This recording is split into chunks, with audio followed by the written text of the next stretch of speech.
Bible begins in darkness, not with order, but with chaos, not with fullness, but with emptiness, not with light, but with deep darkness.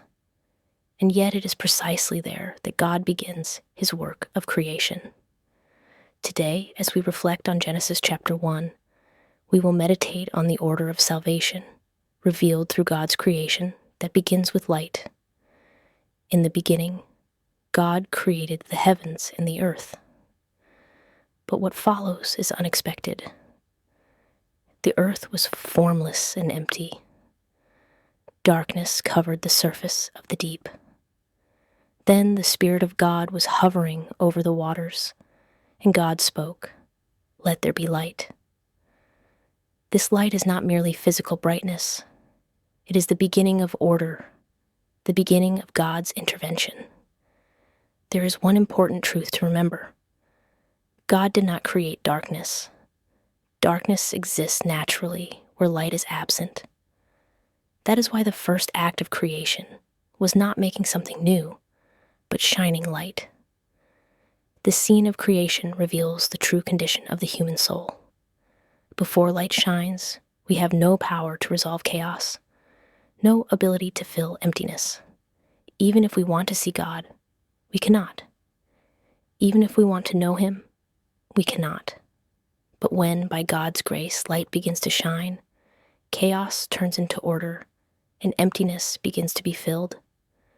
Just as creation begins with light, so does salvation. This light is not an abstract idea. Jesus clearly declared, "I am the light of the world. Whoever follows me will not walk in darkness, but will have the light of life." Human beings cannot discover God on their own. So God himself came into this world as light. The moment we begin to follow Jesus, a new creation begins within the human soul. Now God prepares a space for life to dwell. On the second day, he separates the waters above and below and forms the sky. On the third day, the waters gather into one place. Dry land appears, and plants begin to grow. Before God creates life, he always prepares the environment first. This is God's way. He is never rushed. He works according to order. On the fourth day, God creates the sun, the moon, and the stars. They are not merely sources of light. They mark seasons, separate day from year, and establish the order of time. God's creation always unfolds within order. On the fifth day, the creatures of the sea and the birds of the sky are created. On the sixth day, the animals of the land are made. And finally, humanity is created. Human beings are made in the image of God and are given the calling to be fruitful, multiply, and rule. When we look at this order, one truth becomes clear. Humanity is the center of creation. Just as parents prepare a home and environment before welcoming a newborn child into their arms, God prepared everything first and then created humanity. If we summarize the order of creation, it is this: light, space, environment, time, life. Humanity creation unfolds in perfect order. Salvation, too, is not based on chaotic emotion, but unfolds within the order of truth. That is why salvation begins with encountering Jesus, the light of truth. Jesus said, "The truth will set you free." When we know the truth, distortion in life is undone and freedom is restored. Genesis chapter 1 speaks to us today. Creation began with light. Salvation also begins with light, and that light is Jesus Christ. God, who began creation with the light of truth, shine that light upon our souls as well.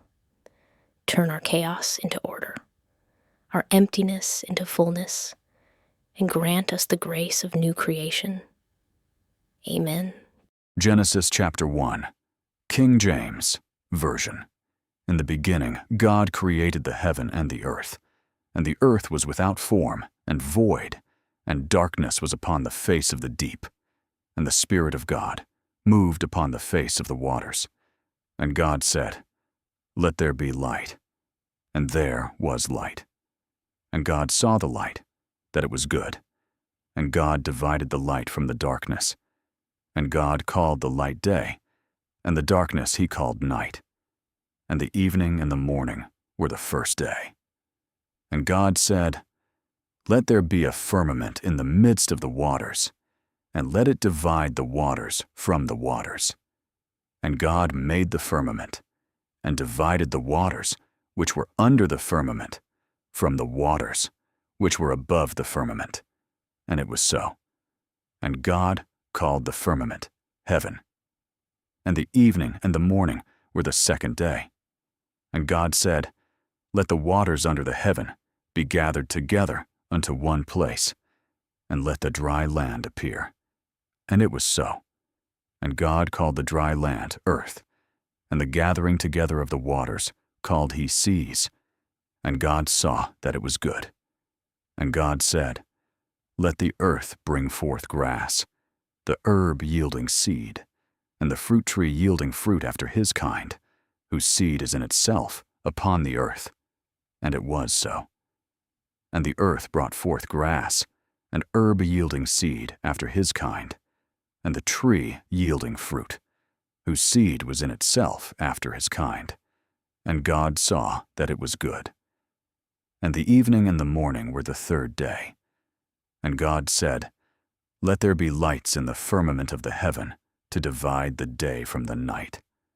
And let them be for signs, and for seasons, and for days, and years. And let them be for lights in the firmament of the heaven to give light upon the earth." And it was so. And God made two great lights, the greater light to rule the day, and the lesser light to rule the night. He made the stars also. And God set them in the firmament of the heaven to give light upon the earth, and to rule over the day and over the night, and to divide the light from the darkness. And God saw that it was good. And the evening and the morning were the fourth day. And God said, "Let the waters bring forth abundantly the moving creature that hath life, and fowl that may fly above the earth in the open firmament of heaven." And God created great whales, and every living creature that moveth, which the waters brought forth abundantly, after their kind, and every winged fowl after his kind. And God saw that it was good. And God blessed them, saying, "Be fruitful, and multiply, and fill the waters in the seas, and let fowl multiply in the earth." And the evening and the morning were the fifth day. And God said, "Let the earth bring forth the living creature after his kind, cattle and creeping thing, and beast of the earth after his kind." And it was so. And God made the beast of the earth after his kind, and cattle after their kind, and everything that creepeth upon the earth after his kind. And God saw that it was good.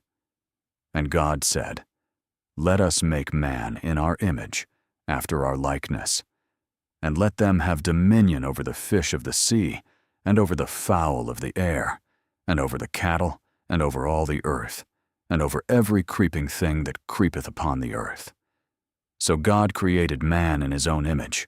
In the image of God created he him. Male and female created he them. And God blessed them. And God said unto them, "Be fruitful, and multiply, and replenish the earth, and subdue it, and have dominion over the fish of the sea, and over the fowl of the air, and over every living thing that moveth upon the earth." And God said, "Behold, I have given you every herb-bearing seed, which is upon the face of all the earth, and every tree, in the which is the fruit of a tree yielding seed. To you it shall be for meat.